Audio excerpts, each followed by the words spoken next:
Here's problem 2312. If A is equal to 60 centimeters, B is equal to 80 centimeters, big Q is minus 6 nanocoulombs, and little q is 3 nanocoulombs in the figure, what's the magnitude of the electric field at point P?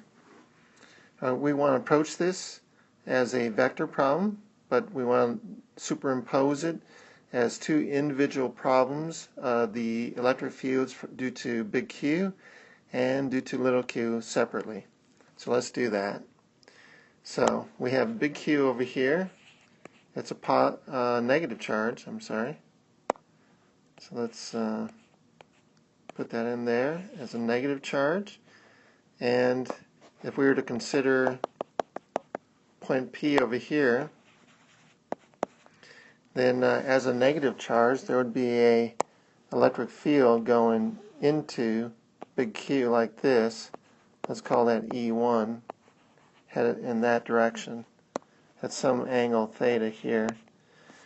A is 0.6 meters, B is 0.8 meters, so this hypotenuse, this distance between big Q and P is going to be 1 meter. Okay, if we look at little q in point P, little q is a positive charge down here, and the distance here is 0.6 meters. We got 0.8 meters for B. That's also 1 meter there. It's a positive charge, so the field emanating from positive Q or little q is going to be going away from it in a radial direction like this. Let's call that E2, and that will be at the same angle theta actually from the horizontal, because that angle here is also theta for 3, 4, 5 triangle. Alright, so there's our two directions, there's our vector situation, and now we know where they're going. Let's find the magnitude of these two fields. E1 is equal to K big Q over R squared. That's going to be 9 times 10 to the 9. Big Q is 6 nanocoulombs, negative 6, but we've already accounted for its direction, so we don't have to worry about the negative. And R is 1 meter squared. 10 to 9, 10 to the minus 9 cancel out. That's kind of nice. So this is simply 54 newtons per coulomb. For E2, we have K little q over R squared, which is going to be 3 nanocoulombs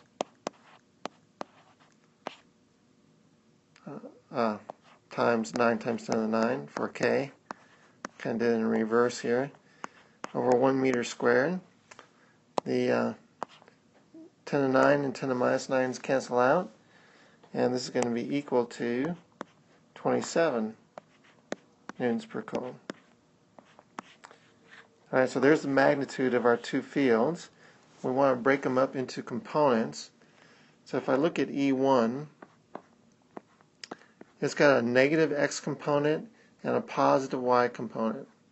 So that's going to be equal to 54, a negative 54 cosine theta I plus 54 sine theta J newtons per coulomb. And so negative cosine theta is going to be 4/5, because it's 0.8 over 1 I plus 54 sine theta is going to be 3/5, because it's 0.6 over 1 J. And that is equal to 54 times 0.8, 43.2, so negative 43.2 I plus 54 times 0.6 is 32.4 J newtons per coulomb. So that is vector E1. Vector E2 is equal to a positive 27 cosine theta I plus 27 sine theta J newtons per coulomb. So that's going to be 27 times 4/5 I plus 27 times 3/5 J. So that's going to be equal to 27 times 0.8, 21.6 I plus 27 times 0.6, 16.2 J newtons per coulomb. We want to add these two vectors together, so our net field is going to be E1 plus E2, and that's going to be equal to a negative 43.2 plus 21.6 I plus 32.4 plus 16.2 J. So that is a negative 21.6 I plus 48.6 J.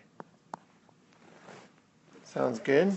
That is our net field, newtons per coulomb. If we want to find the magnitude of that, we need to square our components, add them together, take the square root. So the magnitude of this field is going to be a negative 21.6 squared plus 48.6 squared, all that square root. And what is that?